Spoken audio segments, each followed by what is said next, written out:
Welcome to another episode of WebX Weekly. Now, this week I got to sit down with Veronica Wang, the CEO of SafePal. SafePal created the first crypto wallet that has hardware, mobile, extension, and they were backed by Binance. And this episode is extra special because SafePal have agreed to give away 3 of their brand new Bluetooth-enabled X1 hardware wallet to the lucky listeners of this podcast. On top of that, my company CoinPost, who produce WebX, Asia's leading Web3 conference right here in Tokyo, have also agreed to give away 3 tickets for the next event in 2024. All you have to do is follow the instructions in the description below, and there is a little special caveat. When you hear this sound, make sure that you look at the screen because a secret word will appear, and there are 4 secret words throughout the video. Now, you will need to make a note of those in order to complete the Google form. Now, with that being said, good luck to everybody, and let's get into this episode of WebX Weekly.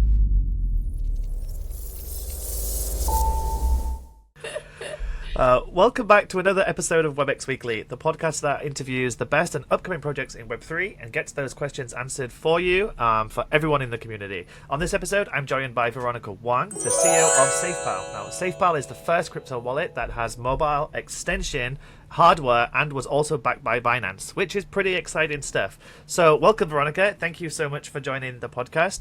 Do you want to give a bit more of an introduction to SafePal and maybe tell us what are some unique aspects that differentiate SafePal from other wallet providers? Yeah, sure. Nice to see you again, Mark. Hi, everyone. Thanks for tuning in for the episode today. So this is Veronica, CEO and co-founder of SafePal. What we do at SafePal is we offer a secure and comprehensive wallet solutions for people to secure and manage their crypto assets on a daily basis. So we offer hardware wallet, mobile wallet, and browser extension, all designed for the easiness and security for people to use for their daily crypto management life. So compared to other wallet brands out there on the market, I'll say SafePal is quite unique, because we are one of the few wallets that provide comprehensive wallet solutions for users to choose from. Like I mentioned, we have different types of wallet that people can use. We also have a very hybrid software and hardware expertise, because the team actually come from a background of both hardware and software design and scaling, and also global market expansion as well. So what we aim to do is that we want to offer affordable and accessible products without compromising security. So that like we can fulfill the potential of crypto for financial inclusion, to enable people to pursue financial opportunity in the world of Web3. So I feel that that is quite different strategy and philosophy that we have behind the brand. That is also what supports us to this till now. I mean, like after 5 years since the company was founded in 2018. Wow, 5 years. That's a long time. Well done. Yeah, it's like a lifetime already. It's like already. how have you found building and being active in the bear market? Because a lot of projects in Web3, people, it's not just about making a product or a game. It's you have to also be prepared for the dips and the ups in the market, right? How do you cope with the dips and the spikes? Exactly, like this is the second bear round that we are seeing, because the last, actually since we joined 2018, that was the last bear round. Like we have been through 2 cycles already. So it's especially challenging for Web3 builders during bear market, because it's not just a matter of building product market fit. It's also a problem of whether you do proper treasury management. Like whether you are able to sustain through the difficult times, especially when the on-chain user activeness and also all of the user engagement are decreasing drastically compared to bull market. Especially for those teams who enter during the bull run, they might have a illusion, or they might have a misunderstanding about the future projection, with too much optimistic attitudes. While when the bear market comes, it would struck them with a hit. So we feel that in the bear market of building, it's quite important that all of the Web3 teams would have to bear in mind with a very healthy financial treasury management attitude. So they might need to constantly review their own cash flow and also burn rate and overturn overall. so as they can survive for a longer time. Especially these bear markets, like people often predict that it's gonna be lasting longer than the last rounds. Means that we are probably gonna see the bear market lasting to the next year or maybe or even lower, like later than that. So that is especially challenging for a lot of teams because a lot of founders that we met, they build great product, they build amazing UX, and they have a great product market fit if we are to say it from a user perspective. But a lot of them right now have fundraising problems. They have problems of sustaining the team, and they expanded the team too big, too fast in the last bull round, and now they are forced to trim it down to survive. So these are some of the lessons that actually not related to product building or even company founding. It's more about training every Web3 builders into a real entrepreneur, because with being an entrepreneur means that you have to handle all kinds of high and lows, and you have to adapt to all those situations no matter what. So I think this is a precious lesson for everyone to learn, and also we feel lucky that we are still standing here. So that is something that we feel quite different from building in bull markets. Yeah, I excuse me, and yeah, I noticed like a lot of crypto projects will start something and build, but they've never necessarily worked on building a business, and I think they forget that you still have to build a traditional style business too. So you have all those requirements that come with it. Yeah, it's very difficult. So you are based in Singapore, is that correct? Yes, correct. Yeah, okay. Sorry, I was just double checking my facts. And you came to WebX in Japan. How did you find Japan? Was it your first time? And how did you find WebX? Yeah, WebX is actually, okay, that was my first time ever going to Japan. Yeah, so it's from every single perspective refreshing, educational, enlightening for me personally. So I spent a whole week in Japan, and then at WebX, and also attending all kinds of offline events and meeting local founders and teams and projects. I would say overall the experience is really enlightening. At WebX, I actually met quite a lot of well-built projects, and also even after that, we maintained the connection, we maintained the relationship, and we did work something out together. For example, we met with Kodaisai Japan, and they are one of the largest community in Japan, so we kind of launched some educational campaign together. And also we met with some other like SoftBank and also some traditional enterprises right now entering Web3, and we are now having discussions about like how we foresee Web3 in Japan coming next in the near future. So actually that conversation actually are very enlightening, and also we appreciate those conversations because like obviously Japanese market gives us a feeling of like local users and local builders are with more patience. Like there are less speculations happening. People pay more attention to products. People pay more attention to services about the things that you actually delivered instead of you write on white papers, right? So this is some very precious and quite unique difference between Japanese communities and other parts of the world. So we feel that this is also a good place that for teams like us who really deliver real products and working products for users' daily security and also assets management. So we find Japan quite interesting market, and that's why we are right now at the process of localizing our content, starting to hire some local members and CMs to help us to build and maintain the communities maybe. So we are right now gradually exploring from that, and all of those are triggered and started by the WebX experience. Oh wow! Well, I'm really happy that was really beneficial for you. So, I mean, I live in Japan. I've been here 5 years. It was my first time. I attended Token 2049. It was my first time in Singapore.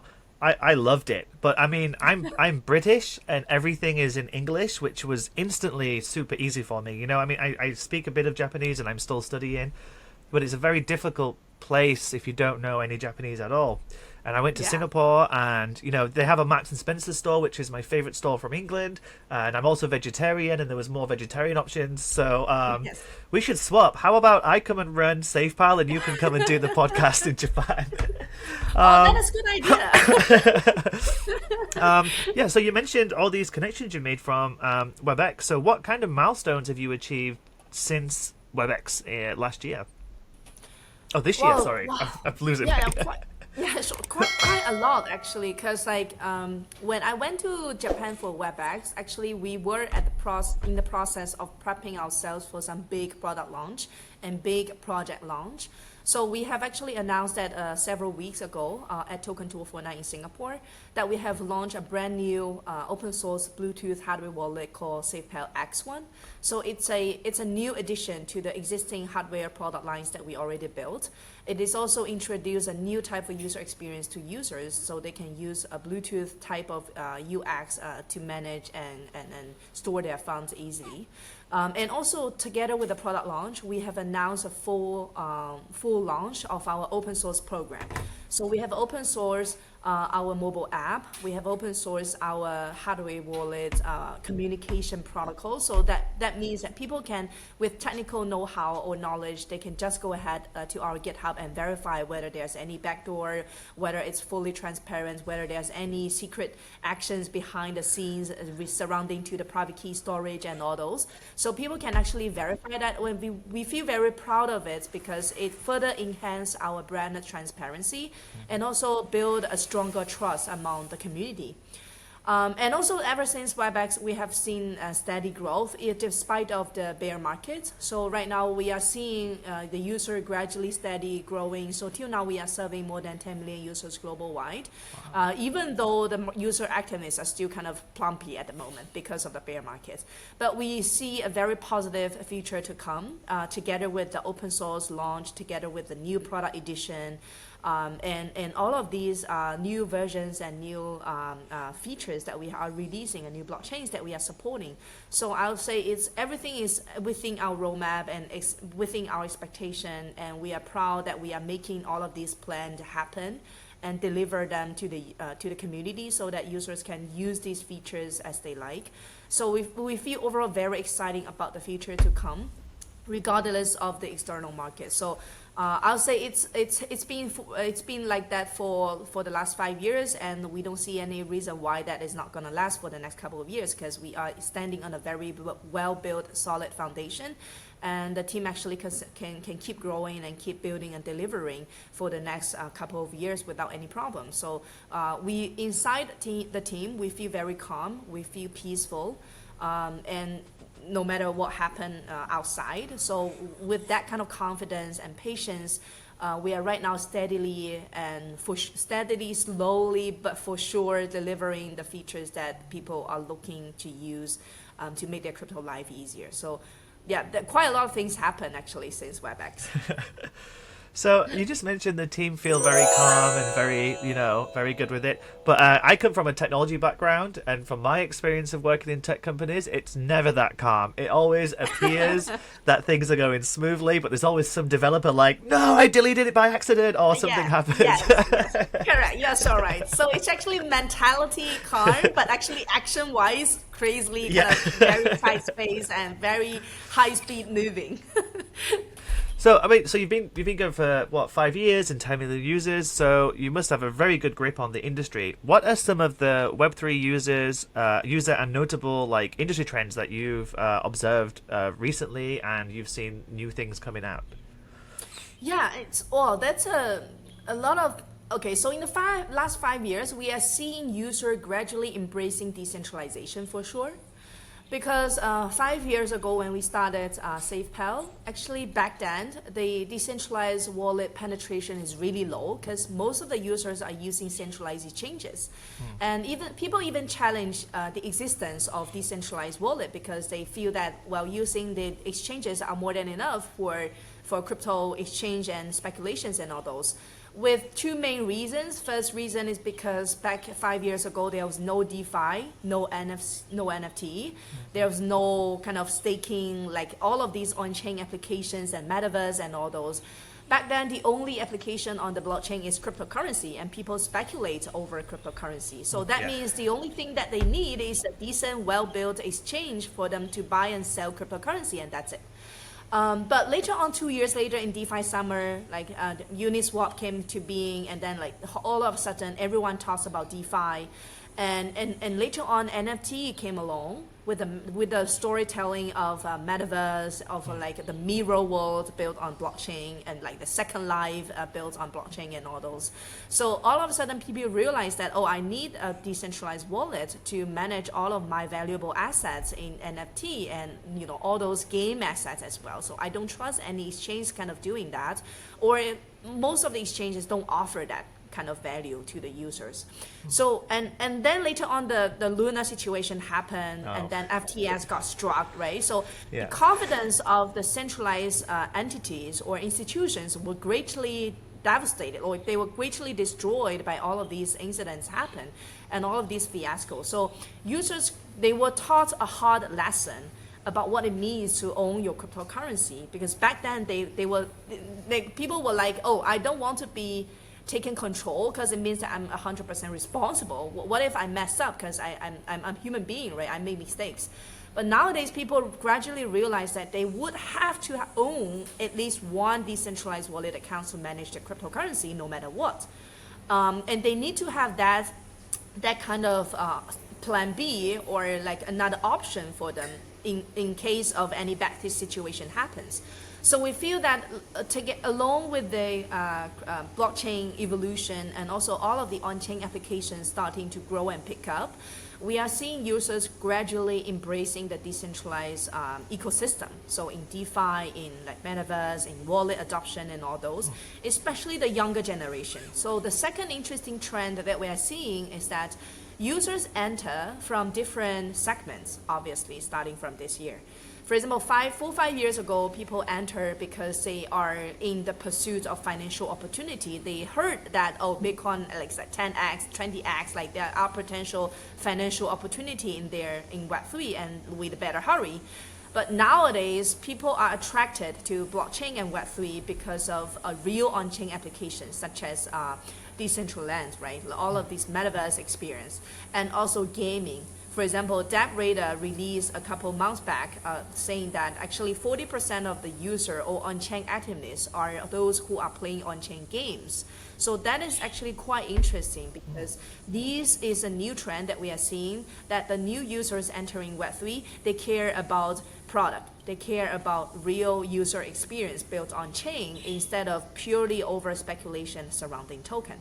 So this is some of the trends that we are seeing about where these users are coming from and what are the directions of focus that we should really focus on. So that's also a reason why we are seeing much less so-called white paper products, like compared to 5 years ago. Like in the last ICO boom in 2017, we have seen quite a lot of so-called white paper products, because like those are the project without any tangible product solutions except a white paper.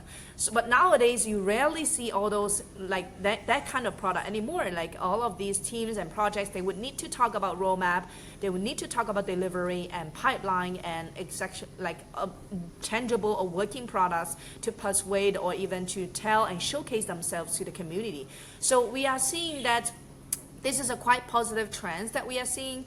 So as users gradually embrace decentralized ecosystem, with the on-chain applications starting to pick up and more builders actually come in to build something on-chain that is useful, interesting, and helpful to users. And we are seeing like that's how we are gonna see the next generation, or the AKA next billion level of users entering crypto. So we feel those are some of the interesting trends that we have seen, and overall it's quite positive.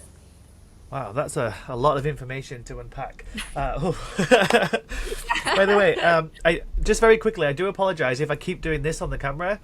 It's because I'm still struggling to breathe a little bit with my nose, and every now and then I just have to gasp in. So, okay, yeah. And I'm trying to be quiet because I don't want my mic to pick it up, so I'm sat here like. Yeah, it happened to me 2 weeks ago. So no pressure. Thank you very much.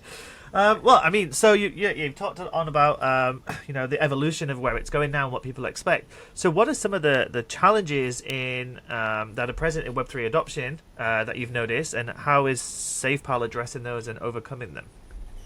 Yeah, I think one of the most frequently talked about topic is about regulation.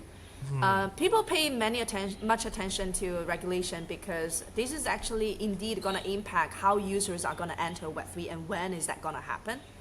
because for market like Japan, right? Japan is gradually picking up it's building the regulatory framework to better guide the Web3 teams and companies and also the users toward a positive future with a healthy guidance.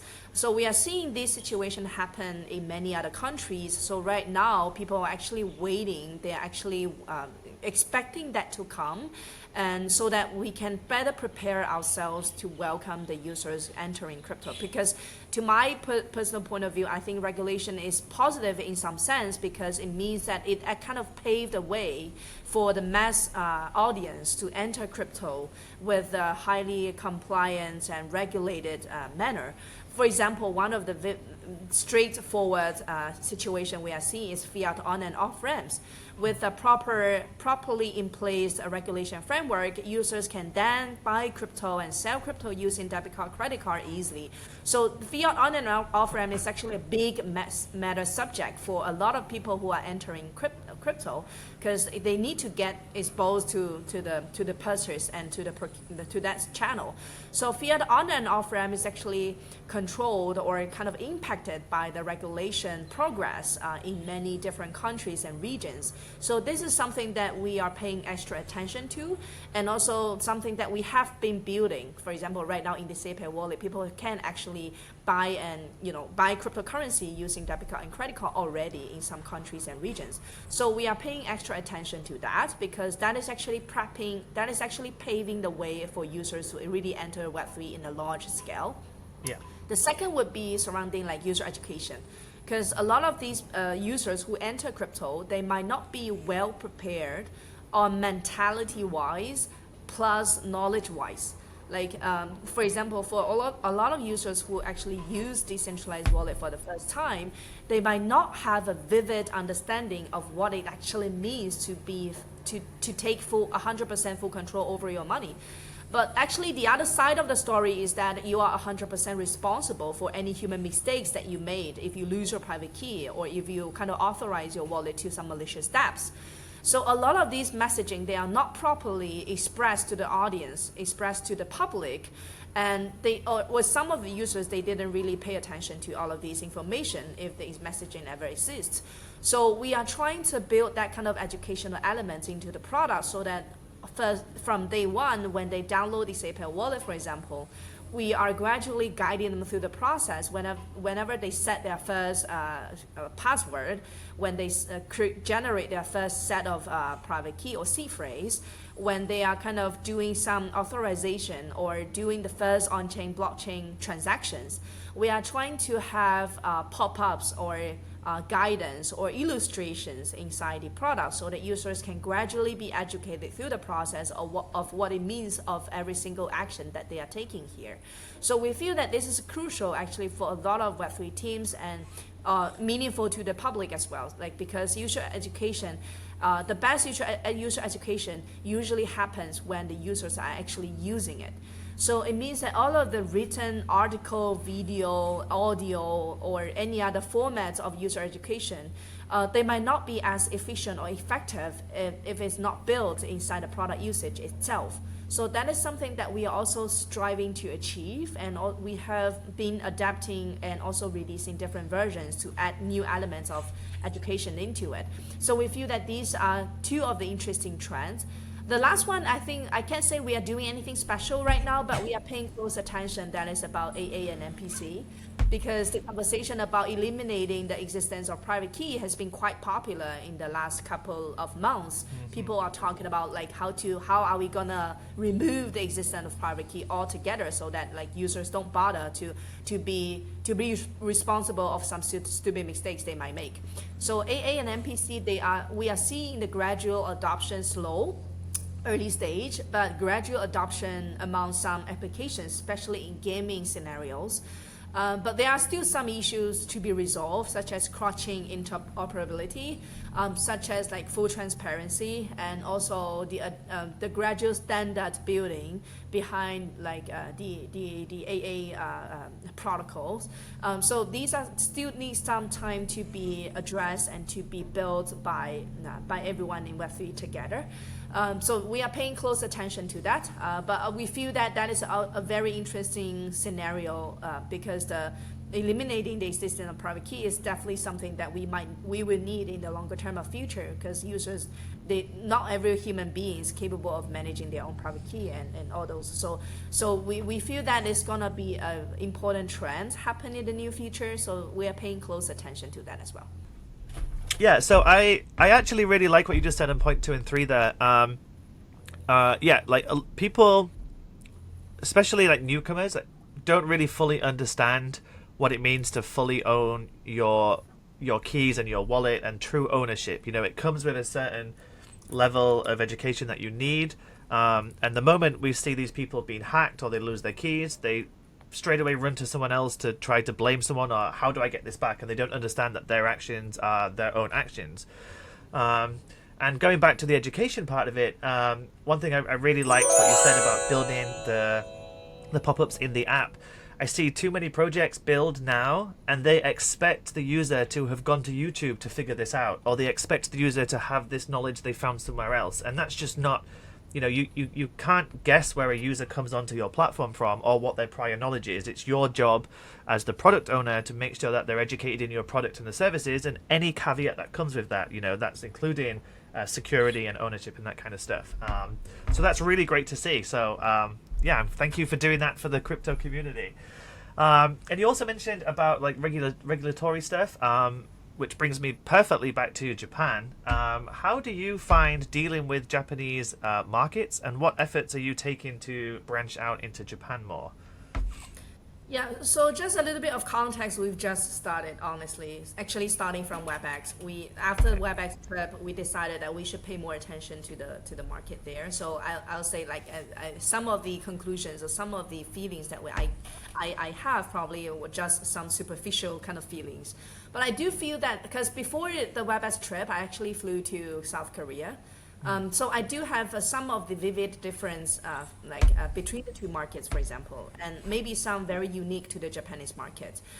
We feel that the local communities actually, they pay attention less to storytelling but more to delivery. Like users or communities, when I went to the Japanese community to attend AMA and I saw all those question flows coming in, I have a feeling that actually Japanese users care about whether a product is really workable, viable, tangible, and they care about the technology. They ask about what is your pipeline roadmap and all those. So they pay more attention to how a team or whether a team is capable of delivery as they promise, instead of just purely paying attention to the storytelling. So that leads to the second difference, that is Japanese users tend to be less speculative. They pay more attention to from a user's perspective. They pay more attention on whether this product is really useful to me, whether this is really meaningful, then I should use it, right? So they pay less attention to, is there any exciting roadmap happening, any speculative kind of news coming up, or what about tokenomics and all those. There are people asking about that, but definitely the penetration much lower. So the first feeling that I ever get is that users in the local communities, they care more about product and services instead of token speculation. The second would be we are seeing Japanese users more sticky. We are seeing the users more loyal and sticky to a brand who they trust or who they like or they keep using. This is actually not because we have done some research. This is actually because we have seen that actually happening to SafePal, because I think right now Japan is our largest market, organic growth, largest market in the whole Asian region. So we it's been for 2-3 years already, and we didn't really do any special kind of promotion or campaigns or airdrops, none of like this in Japanese markets. But actually, Japanese market is kind of one of the largest community with organic growth in the whole APAC region, which is kind of amazing. So that's actually coming to the first point, that users actually care about product. If you build a useful, helpful product, that means a lot to the users. They will use it. And this is actually true in Japan, but not that real in other markets if you don't promote heavily into the local communities. So that means that users are more loyal and they're more sticky if you are building useful products to the community. The third difference that we are seeing is that Japanese users are highly embracing NFT. I mean, compared to DeFi, because due to the local regulatory framework, the DeFi penetration in Japanese market is still pretty low. Local people told me it's probably less than 10% or even much lower than that. So, but local communities and users, they are quite open. They are quite passionate about NFT, especially when I went to WebX. I have seen quite a lot of interesting projects surrounding the concept of NFT. So that is also quite different from other part of the world. I guess probably due to the cultural, due to the anime industry in Japan, that users are actually quite like they are born to accept those concepts of NFT, digital belongings, and all of those non-fungible tokens, etc. So this is also quite unique. And especially if coming next, we are gonna have some local, for example, engagement campaigns and promotions. I would say NFT would be a quite interesting or quite widely acknowledged or adopted kind of angle that we can actually cut in. Yeah. Yeah, so it's really interesting what you say about Japan and the NFT. The anime industry released a report maybe a year ago, and they asked collectors, why are the reasons they stay with certain types of brands and why do they form these communities. And I think it was something like 64% of Japanese people will get into an anime or a series because they want to be part of that community. They don't want to buy cards and sell them. They want to keep them and they want to feel like they're part of it. And I think that's such a nice addition to the NFT community, because we see all these projects online that they go on Twitter, they shield their project, they're like, yeah, I'm in it for life, and the moment the project misses a roadmap or something goes wrong, they sell the NFT and they're like, I'm done with it, I don't want to. Yeah, I think the Japanese market does have a very unique concept of building communities, and I think that's definitely going to shine. Hopefully, if Pokemon or Square Enix put their IP on chain, I think it's absolutely going to be a huge boom. Yeah. Okay, so you mentioned a bit about Japan. Like, how about localization? Because Japanese language is very difficult. And how do you find bridging the gap from from an English-speaking product to gaining Japanese users? Yeah, I would say we are still in a very early stage. So right now we are working full gear to localize our content, including the products, including the websites, including tutorials, educational content, etc. And second, we are working with local partners, KOLs, and projects to bring the brand awareness to the local communities. But the first step is always to localize the content. So right now, recently we have introduced the translation program that is opened up for 10 plus languages, Japanese being one of it. So we are actually actively recruiting Japanese translators and interpreters to work with us so that we can bring the product into the local language that everyone can understand in Japan. So that is one of our first and priorities right now. And then after that, we'll actively reach out to local projects and teams.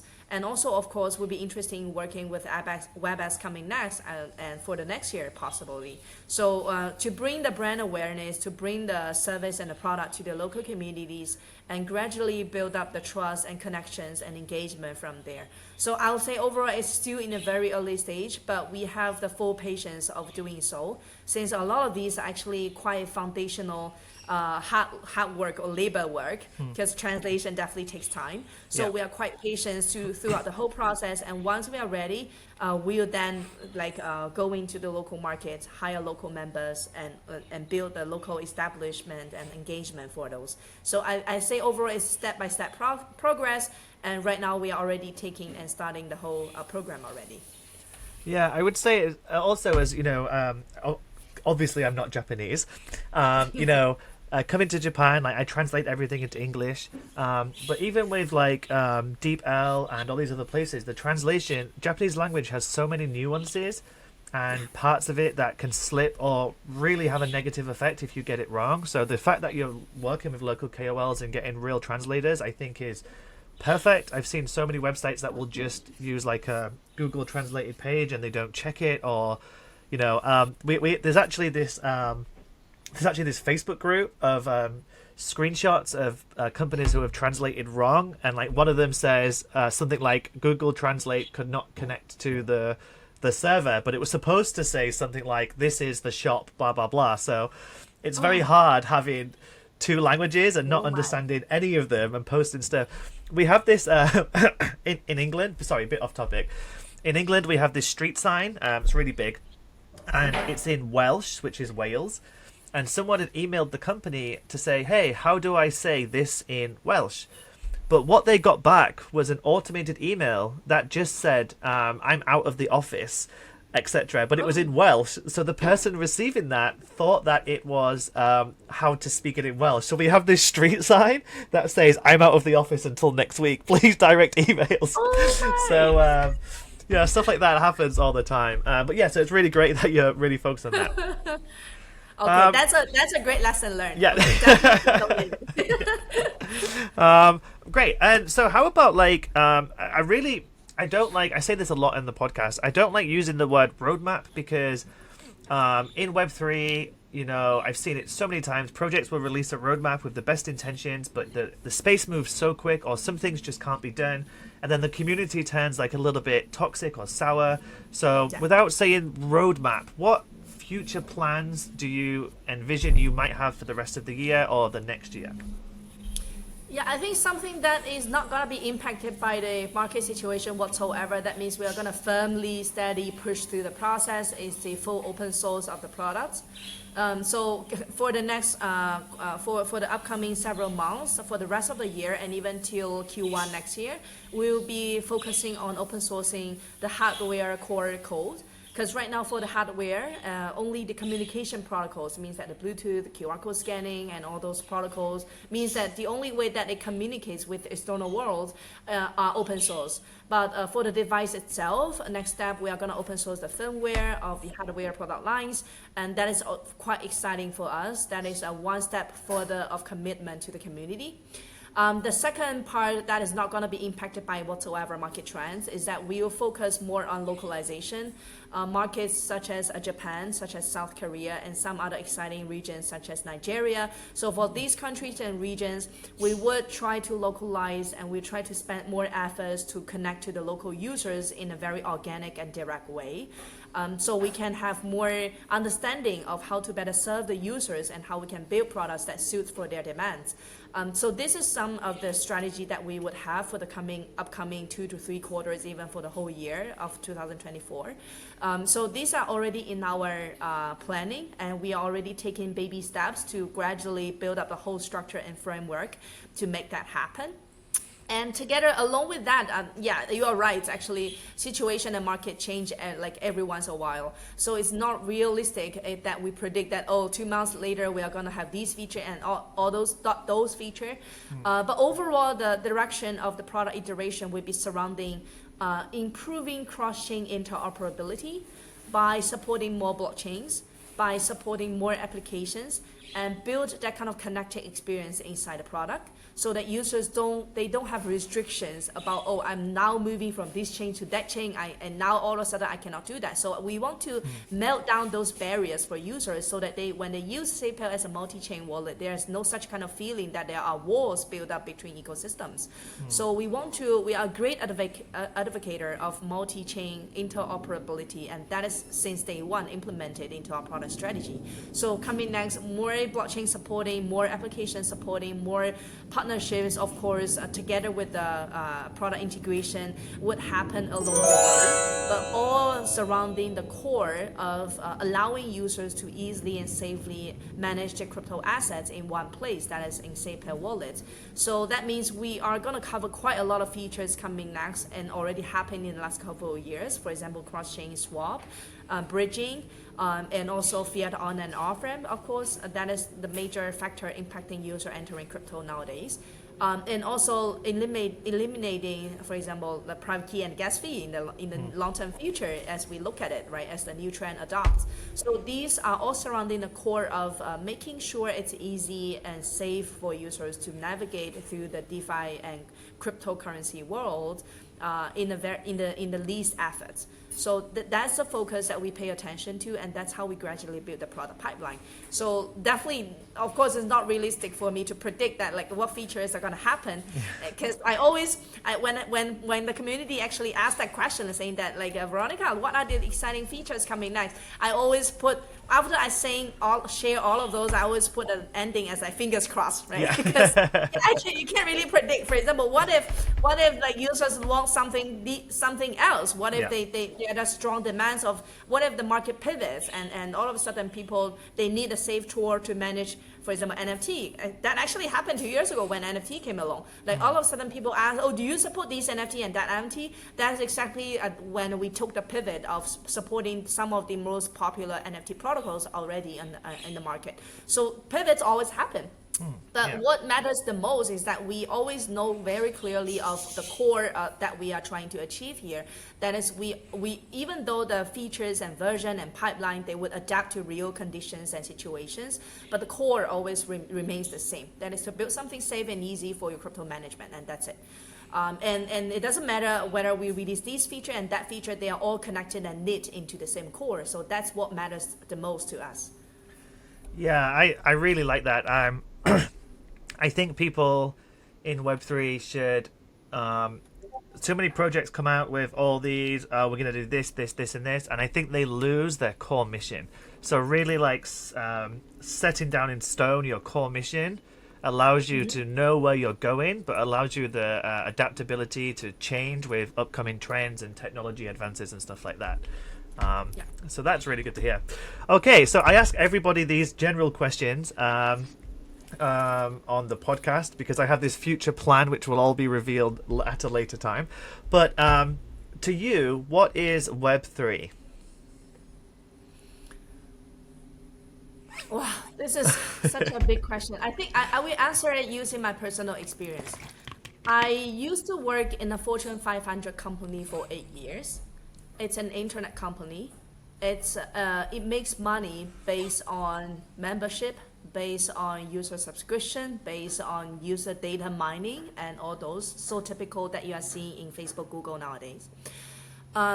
Users don't get to control their own data. Users don't own 100% their own data, and sometimes users don't even get to know how their data is being used or utilized or leveraged.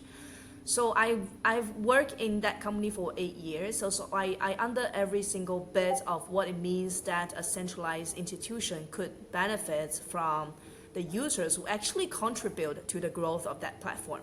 So you actually become a user of that platform, you contribute your data, you contribute your time, and even your money, but at the end of the day, you don't get to control all of those, which the company is kind of making a fortune from.